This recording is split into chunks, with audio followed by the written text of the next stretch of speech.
Oke, kita bahas yuk fenomena otomotif yang lagi rame banget ini.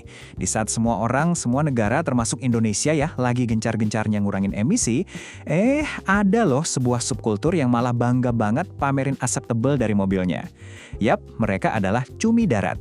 Nah, kali ini kita bakal bedah tuntas fenomena ini. Mulai dari argumen mesinnya sampai kelakuan penggunanya di jalanan. Jadi apa sih sebenarnya cumi darat itu? Mungkin sebagian dari kalian udah sering banget dengar istilah ini, entah di jalan atau seliweran di media sosial. Tapi apa sih definisinya? Gampangnya gini deh, ini tuh julukan buat mobil-mobil diesel. Biasanya sih SUV bongsor kayak Fortuner atau Pajero yang mesinnya udah dioprek. Tujuannya apa? Biar bisa nyemburin asap hitam pekat pas digas. Persis kayak cumi-cumi yang nyemprotin tinta hitamnya itu loh. Dan ini bukan karena mesinnya rusak ya, tapi emang sengaja. Sebuah fitur yang justru dibanggain. Nah, ini dia nih, inti dari semua kontroversinya. Ini tuh bukan sekedar modifikasi biasa, tapi udah kayak sebuah statement. Sebuah aksi pamer, buang emisi secara sengaja dan terang-terangan. Yang, ya, pastinya mancing reaksi keras dari banyak orang. Sekarang kita masuk ke bagian yang bikin geleng-geleng kepala. Para pengguna cumi darat ini ternyata punya argumen pembelaan yang cukup mengejutkan. Mereka ngeklaim, meskipun mobil mereka ngebul asap hitam, pada dasarnya mesin diesel itu lebih ramah lingkungan loh dibanding mesin bensin. Hah? Serius nih? Coba deh kita lihat datanya. Oke, secara teknis, kalau kita ngomongin mesin diesel dalam kondisi standar pabrikan, argumen mereka ada benernya sedikit. Mesin diesel itu kan nggak pakai busi, artinya pembakarannya lebih efisien. Emisi utamanya nitrogen oksida emang lebih rendah dibanding mesin bensin yang ngeluarin karbon monoksida dan hidrokarbon yang lebih pekat. Jadi ya, dalam kondisi standar, mesin diesel ada keunggulannya. Tapi, ini dia kuncinya. Kita kan lagi nggak ngomongin mesin diesel standar. Mobil cumi darat ini mesinnya udah di-remap habis-habisan biar bisa ngebul. Nah, di saat itulah semua keunggulan tadi itu ambyar. Zat berbahaya yang keluar dari knalpotnya justru jadi jauh lebih pekat dan lebih bahaya daripada mesin bensin sekalipun. Jadi, argumen tadi langsung gugur deh. Oke, urusan teknis mesin udah kelar ya. Tapi ternyata kebencian publik sama fenomena ini tuh bukan cuma soal polusi doang loh. Ada faktor-faktor lain di balik asap hitam itu yang bikin banyak orang naik darah. Jadi, ada 4 pemicu utama nih yang bikin mereka dihujat. Pertama, jelas asap hitamnya yang ngeganggu banget. Kedua, arogansi pengemudinya di jalan. Ketiga, penggunaan lampu laser yang super silau dan bahaya. Dan terakhir, kultur mereka yang seolah-olah ngerasa jadi raja jalanan. Yuk kita dalamin lagi poin ini.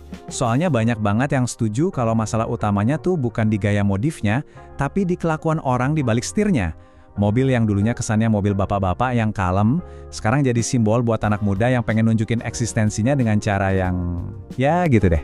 Buat mereka, ini tuh soal kebanggaan. Semakin ngebul mobilnya, mereka makin merasa jadi cumi sejati.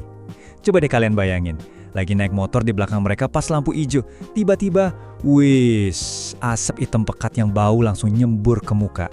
Gimana nggak auto ngedumel coba? Arogansinya juga kelihatan dari hobi mereka nantangin mobil lain di jalan.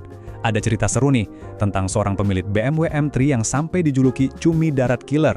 Dia ini berulang kali ngalahin mobil-mobil cumi darat di adu kebut liar. Ya logis sih, mobil sedan sport performanya jelas di atas.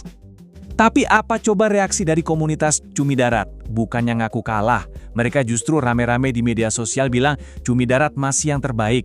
Ini kan nunjukin mentalitas yang nggak mau kalah sama sekali, padahal udah jelas-jelas spek mobilnya beda kelas. Selain asap dan arogansi, ada satu lagi yang bahaya banget, lampu. Mereka ini sering banget pakai lampu laser yang keterlaluan terangnya. Ada seorang pengguna jalan yang ngegambarin efeknya tuh begini. Pas kena sorot lampu mereka, kalian akan merasakan blind spot sekian milidetik. Itu bahaya banget loh. Dan seolah itu belum cukup nyebelin, lampu laser itu nggak cuma dipakai buat ngedim, tapi sering dimodif biar kedap-kedip nggak beraturan. Cepet banget, kayak lampu disco. Coba bayangin, lagi fokus nyetir di tol malam-malam, di depan ada mobil lampunya kayak gitu. Konsentrasi langsung buyar. Jadi sebenarnya apa sih akar dari semua kelakuan ini? Banyak yang bilang ini soal status. Mobil Fortuner dan Pajero itu kan nggak murah ya, harganya di atas setengah miliar. Nah, para pemiliknya, apalagi yang masih muda, jadi ngerasa punya duit dan punya power. Power inilah yang kemudian disalahgunain di jalanan buat nunjukin dominasi. Nah, Setelah melihat semua sisi negatif dari kelakuan penggunanya, muncul satu pertanyaan penting.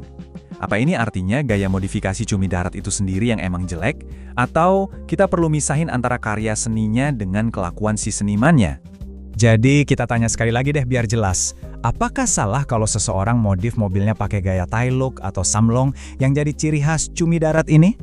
Jawabannya ternyata tegas banget. Nggak, bukan salah aliran modifikasinya. Kalau dipakai dengan wajar dan nggak arogan, gaya modif ini sebenarnya bisa kelihatan keren dan ngubah citra mobil. Masalahnya itu 100% ada di penggunanya. Dan ini bukti paling kuatnya. Saking populernya gaya modif ini, banyak loh mobil mesin bensin yang ikut-ikutan niru tampilannya. Mereka pasang stiker-stiker rame, velg racing warna ngejreng, sampai lampu disco yang silau itu, meskipun mobil mereka nggak bisa ngeluarin asap hitam. Ini nunjukin kalau secara tampilan, gaya ini tuh sebenarnya diterima dan dianggap keren sama sebagian orang. Jadi, kita balik lagi ke pertanyaan awal. Fenomena cumi darat, keren, atau meresahkan? Mungkin jawabannya adalah dua-duanya. Gaya modifikasinya punya potensi buat kelihatan keren, tapi begitu digabungin sama kelakuan pengguna yang arogan dan gak peduli sama orang lain, hasilnya jadi sangat-sangat meresahkan buat kita semua di jalan raya. Kalau menurut kalian gimana?